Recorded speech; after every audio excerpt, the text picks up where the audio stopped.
नमस्कार, मी प्रियांका पाटील। आपण पाहत आहात राष्ट्रीय लोकराज्य न्यूज, निर्भीड बातम्यांचे व्यासपीठ। आज आपण दिवसभरामध्ये घडणाऱ्या घडामोडींवर नजर टाकूया। चला पाहुणं, आपल्याला जायचंय। पण कुठे जायचंय? टाकळी ढोकेश्वरच्या हॉटेल वैष्णवी मध्ये जायचंय। म्हणतात तिथे खूप छान जेवण मिळतं। चला तर मग जाऊया। पारनेर तालुक्यातील टाकळी ढोकेश्वर येथील सुप्रसिद्ध हॉटेल म्हणजे वैष्णवी हॉटेल। या हॉटेलची चवच लई न्यारी। पाहुणं, एकदा या, हॉटेलची चवच लई न्यारी। अस्सल मांसाहारी प्रेमींच्या जिभेचे चोचले आता पूर्ण होणार, ते फक्त हॉटेल वैष्णवी मध्ये। या ठिकाणी सर्व प्रकारच्या पार्टीच्या ऑर्डर स्वीकारल्या जातील। प्रोप्रायटर संतोष रंगनाथ ठाणगे।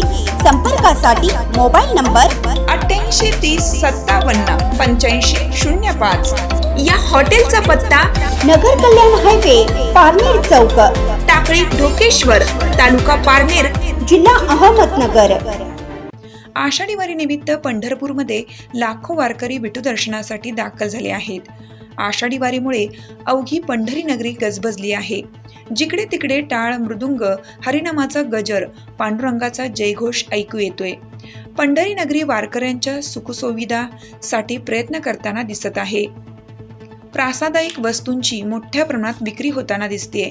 नवमीला रात्री पंढरपुरात पाऊस झाला तेव्हा भाविकांची तारांबळ उडाली होती। दिंड्या आपापल्या नेहमीच्या जागी तळ ठोकून होत्या। पंढरपूर बसस्थानकातून एसटी गाड्या न सोडता गावातील गर्दीमुळे 4 वेगवेगळ्या एसटी स्थानकावरून गाड्या सोडण्यात येत होत्या। गावातील एसटी स्थानकात बंदोबस्ताकरिता आलेल्या पोलीस गाड्या व खासगी वाहने लावली होती।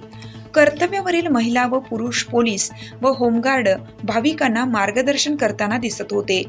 नगर परिषदेचे कामगार रात्रंदिवस साफसफाई करीत होते। संपूर्ण पंढरपूरमध्ये भाविकांचा उत्साह, जल्लोष दिसून येत होता। ठिकठिकाणी स्थानिक पुढारी सोबत महाराष्ट्र राज्याचे मुख्यमंत्री एकनाथ शिंदे यांचे लक्षवेधी पोस्टर पाहायला मिळत होतं। पंढरपूरच्या चारी दिशांच्या रस्त्यावर भाविकांची गर्दी दिसत होती।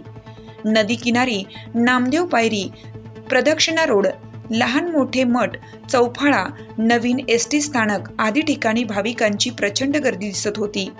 विठोबा रुक्मिणीचे दर्शन घेऊन भाविक धन्य मानत होते। वारकरी एकमेकांना आलिंगन देत होते। पंढरपूरमधील रस्ते वाहनांसाठी बंद केले असले तरी गावातील रहिवासी मोटरसायकलवरून बेफामपणे मोटरसायकली चालवताना दिसत होते। गावात वाहनबंदी असली तरी रिक्षा व्यवसाय तेजीत चाललेला दिसत होता। पंढरपूर प्रतिनिधी भारत कवितके। ताज्या बातम्यांसाठी आणि अपडेट्ससाठी राष्ट्रीय लोकराज्य न्यूज चॅनलला सबस्क्राईब करा, तसेच लाईक आणि शेअरही करा।